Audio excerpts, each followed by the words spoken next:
लोकसभा चुनाव के बाद यूपी में होने वाले उपचुनाव में सपा कांग्रेस के गठबंधन की परीक्षा होगी, क्योंकि जिन सीटों पर चुनाव होने हैं उनमें से ज्यादातर सीटों पर बीजेपी और सपा के उम्मीदवार ही जीते हैं। हालांकि इनमें से कितनी सीटों पर दोनों दलों की सहमति बनेगी, इस पर भी सबकी नजर टिकी हुई है।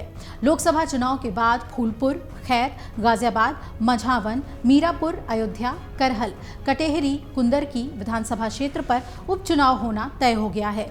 इसके साथ ही कानपुर के विधायक को सजा मिलने के बाद वहां भी उपचुनाव होना तय माना जा रहा है।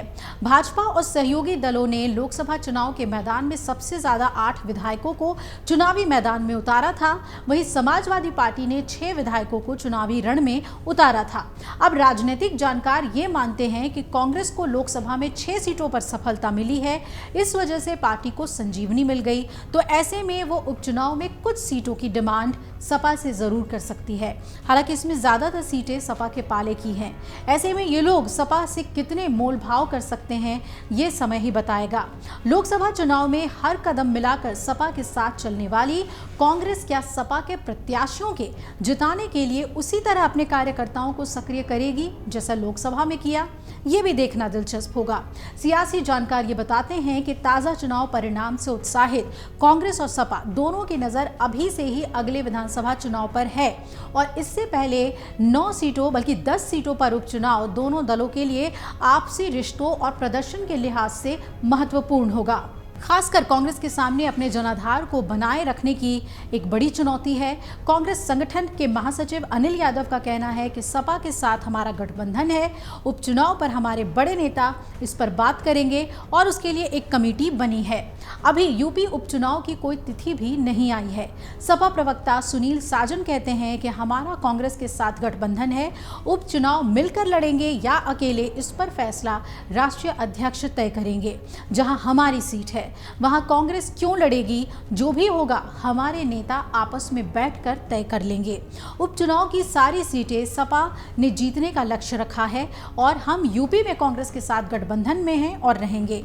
राजनीतिक जानकारों का यह भी कहना है कि 2017 के चुनाव में सपा और कांग्रेस का गठबंधन ज्यादा कामयाब नहीं हुआ था, लेकिन 2024 के लोकसभा चुनाव में गठबंधन दोनों के लिए काफी मुफीद साबित हुआ।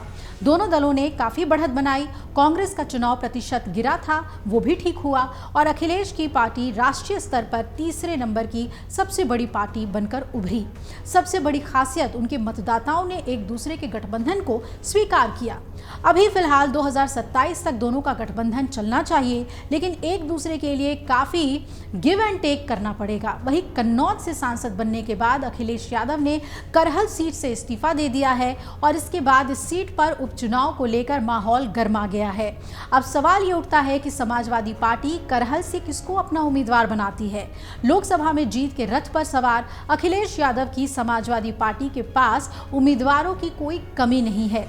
इन सब में सबसे बड़ा नाम तेज प्रताप यादव का सामने आ रहा है। वहीं भारतीय जनता पार्टी में भी प्रत्याशी की खोज जोर शोर से होगी।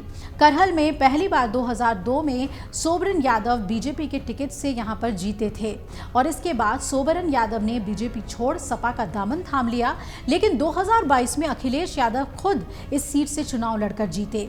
ऐसे में अगर भारतीय जनता पार्टी इस सीट पर जीत दर्ज कराना चाहती है तो उन्हें किसी यादव को ही टिकट देकर चुनाव में उतारना होगा, क्योंकि इस सीट पर सबसे ज्यादा जनसंख्या यादवों की है, जो है 1,25,000। वहीं यहाँ पर शाक्य 35,000 हैं, बघेल 30,000 और क्षत्रियों की संख्या 30,000 के करीब है। दलित भी 22,000 हैं, तो वहीं मुस्लिम संख्या 8,000 की है। करहल में ब्राह्मणों की संख्या 16,000 है, लोधी 15,000 है और वैद्य 15,000। अब देखना यह होगा कि करहल विधानसभा सीट पर सपा किसे चुनाव में उतारती है और इसके बाद भारतीय जनता पार्टी का क्या दांव रहता है।